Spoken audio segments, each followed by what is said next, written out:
this man disgusts me. He is a human pig. He's disgusting, and he's a bloodthirsty bastard. I mean, the amount of people that have died because of this man is unbelievable. He is the ultimate war criminal. Keep it up for a few more weeks. Take Kharg Island, where all of the resources they have to produce oil. Control that island. Let this regime die on a vine. Let me just read you something from The Atlantic. Does an assessment on that. They say U.S. troops may well take Kharg Island. We believe in their ability to do so, but only to endure ballistic missile strikes, drone attacks, petrochemical smoke, all without a reliable means of obtaining logistical support. The result could be a grinding war of attrition. They talk about how far away they would be from resupply. I'm sort of tired of all this armchair quarterbacking. This has been an amazing military operation. God bless the fallen. But it's a difference when we talk about troops on the ground. I trust the Marines, not that guy. We got 2 Marine expeditionary units sailing to this island. We did Iwo Jima.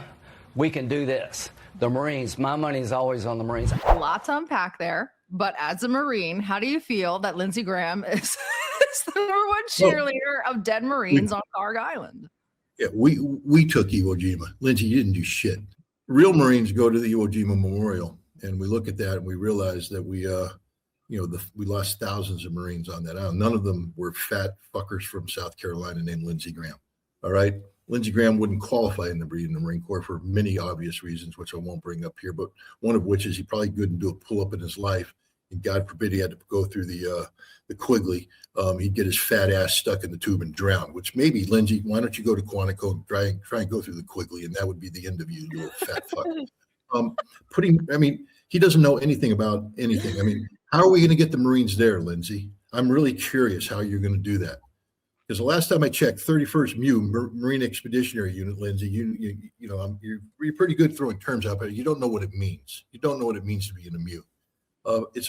They're on one ship, the USS Tripoli. How are you going to get to Tripoli through the Strait of Hormuz right now? Because you say the reason why we have to take Kharg Island is because we have to control the Strait of Hormuz. But in order to get to Kharg Island, we'd have to already control the Strait of Hormuz, which we don't, Lindsey. And if the USS Tripoli gets anywhere near the Strait of Hormuz, it's going to get sunk. And I think the other expeditionary unit will suffer the same fate. We don't spread load our Marines, Lindsey. General Berger mentioned that in 2019, you little shit. But if you study the Commandant's statement, you would have understood that he rejected legacy Marine amphibious operations for this very reason, because there's area of denial weapons that will sink our ships before they even get close to shore. So you don't know what you're talking about. Now, Lindsey, maybe we disembark the Marines. That's a cute little Marine Corps term. You might want to learn it. But again, before you get to use Marine terms, you got to go through the Quigley. That's my new law. Lindsey Graham through the Quigley.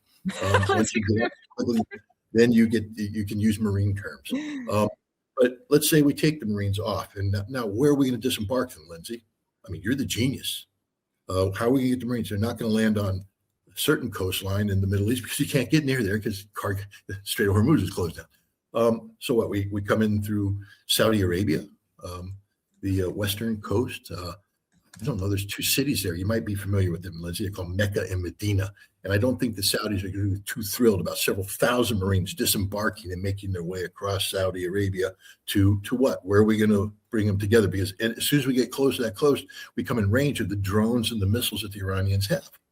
So now we have to disembark the Marines, move them logistically across, and reassemble them in a way that they're ready to conduct not an amphibious assault, because we can't get our amphibious shipping through there, but a vertical assault using Ospreys or helicopters. We'll get to this in a minute. We can also try Jordan. The Israelis might let us disembark in Israel, and then we can work our way into Jordan. And then again, we have that long logistics trek we have to do across Jordan into Iraq. But the last time I checked, Iraq wasn't too thrilled with us. So I can't imagine that we'll be allowed to base ourselves out of Iraq. So let's just say we get into the vicinity of Kuwait. Now we launch the attack. Lindsey, before you start talking about Iwo Jima, talk about Koh Tang Island, you little shit, you fat nothing. That was the last time we tried to do a limited vertical assault against a small island. We got our asses kicked. The Marines don't like getting our asses kicked, but we got our asses kicked. The first 11 helicopters that went into Koh Tang, 3 of them were shot down, 5 were damaged beyond repair. So we're left with 3 now, but we still have to get the second wave in. We find a couple more to come in. Half of them get shot out of the sky. have to run off the ships, have to run off and crash land in Thailand. We're running around. We got Marines on the beach in danger of being overrun. Do you know what that is, Lindsey, you little fat fuck? Overrun is when you run out of fucking ammunition, the enemy comes across your line and they start bayoneting you in the gut. Now, you have a big gut, so you might take a lot of bayonets. The point is, Marines don't want to be overrun. But you run out of ammunition after a while if there's not a resupply. And there's not a resupply if you don't have any fucking helicopters to bring the ammunition in. We found a hangar queen, Jolly Green 44. Want to know why I know that? Because my dad found Jolly Green 44. My dad got Jolly Green 44 up and running. And Jolly Green 44 went in there and saved the frickin' Marines.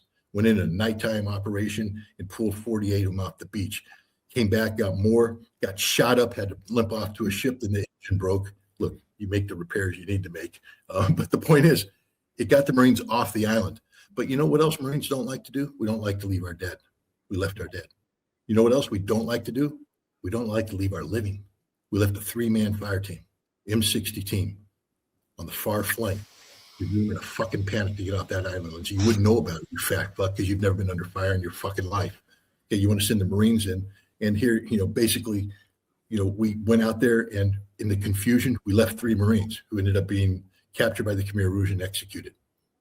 This is a sorry chapter in Marine Corps history.